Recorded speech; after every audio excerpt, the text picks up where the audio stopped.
نحمده ونصلي على رسوله الكريم أما بعد فأعوذ بالله من الشيطان الرجيم بسم الله الرحمن الرحيم সম্মানিত উপস্থিতি মুসলমান ভাইরা আমার আপনারা যে যেখান থেকে আমার এই আলোচনা শুনতেছেন খুব খেয়াল করেন মনোযোগ দেন মুসলমান ভাইরা আমার এই যে একটি মাস আমি আপনি সিয়াম সাধনা করলাম এরপরে যখন ঈদের চাঁদ শাওয়াল মাসের চাঁদ আমরা দেখতে পাবো শাওয়াল মাসের চাঁদ দেখার সঙ্গে সঙ্গে আর রোজা রাখার কোনো ইখতিয়ার নেই সুযোগ নেই এইজন্য ঈদের দিন কিন্তু রোজা রাখা যাবে না কারণ ঈদের দিন রোজা রাখা কি বলেন হারাম নিষিদ্ধ ঈদের দিন কোনো রোজা রাখা যাবে না কারণ কি ঈদের দিন আপনি খুশিতে থাকবেন আনন্দে থাকবেন হ্যাঁ আপনি একটি মাস সিয়াম সাধনা করেছেন এই দিনটা আপনার আনন্দের দিন খুশির দিন মজার দিন এই দিনে রোজা রাখা যাবে না শুধু তাই নয় সম্মানিত উপস্থিতি ইতিকাফ এমন একটা গুরুত্বপূর্ণ ইবাদত যেটা রমজানের শেষ দশকে থাকতে হয় এইটাও ঈদের চাঁদ দেখার সঙ্গে সঙ্গে ইতিকাফ থেকে সে ওই ব্যক্তি বাসায় চলে যেতে পারবে কোনো সমস্যা নেই মুসলমান ভাইয়েরা আমার ওই দিন সারা রাত থাকতে হবে মসজিদে এরকম কোনো সমস্যা নাই তবে একটা বিষয় বলি কয়েকটি রাতকে আল্লাহ তাআলা আবার ফজিলতপূর্ণ বলেছেন দামি বলেছেন খুব খেয়াল করেন তার মধ্যে ঈদের আগের রাত কোনো মানুষ যদি ঈদের আগের রাত্রেও ইবাদত করে তাসবিহ তাহলিল করে জিকির আজগার করে আল্লাহ রাব্বুল আলামিন আল্লাহ রাসূল বলেন কিয়ামতের ময়দানে প্রত্যেকটা মানুষ যখন ভয়ে থাকবে ভীত হয়ে থাকবে এই মানুষগুলো অন্তর তখন ভীত হবে না মৃত হবে না একটা দামি একটা আমল আমরা যদি সম্ভব হয় অবশ্যই পালন করার চেষ্টা করব ইনশাআল্লাহ সম্মানিত উপস্থিতি এরপরে ঈদের দিন আমরা যখন ঈদগাহে যাব যাদের সাদাকাতুল ফিতর বিতরণ করা শেষ হয় নাই অবশ্যই একটা টাকাও সাদাকাতুল ফিতরের বকেয়া রেখে আমরা ঈদগাহে যাব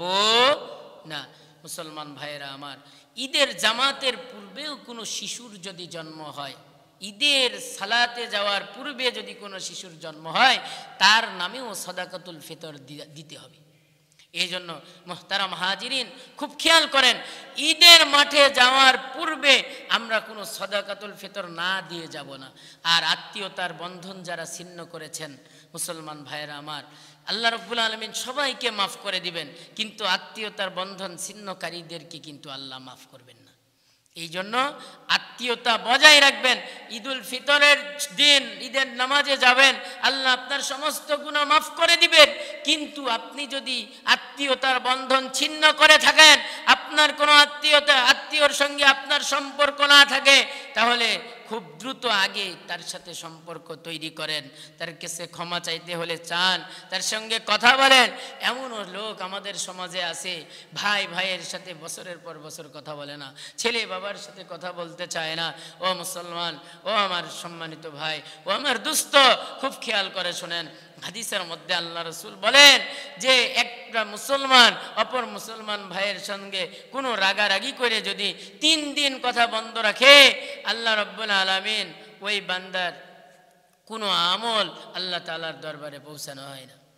মুসলমান ভাইয়েরা আমার হাদিসের মধ্যে আসছে প্রত্যেক সোমবার এবং বৃহস্পতিবার আল্লাহ রাব্বুল আলামিনের কাছে বান্দার আমলগুলোকে জমা দেওয়া হয় পেশ করা হয় আল্লাহ রাব্বুল আলামিন ওই বান্দার আমল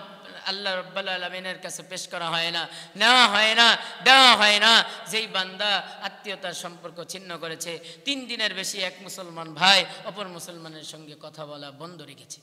এই জন্য মুসলমান ভাইরা আমার ঈদুল ফিতরের নামাজ আদায়ে যাওয়ার পূর্বে এই আত্মীয়তার বন্ধনকে আমরা অটুট রাখবো ছিন্ন যাদের হয়ে গেছে দয়া করে মেহেরবানি করে এগুলো মানায়ে নেওয়ার চেষ্টা করব তাহলেই আল্লাহ রাব্বুল আলামিন আমাদেরকে ক্ষমা করবেন তা না হলে আমি আপনি মাপ পাবো না এজন্য আসুন মুসলমান ভাইয়েরা আমার আল্লাহ রাব্বুল আলামিন আমাদের সকলকেই দিনের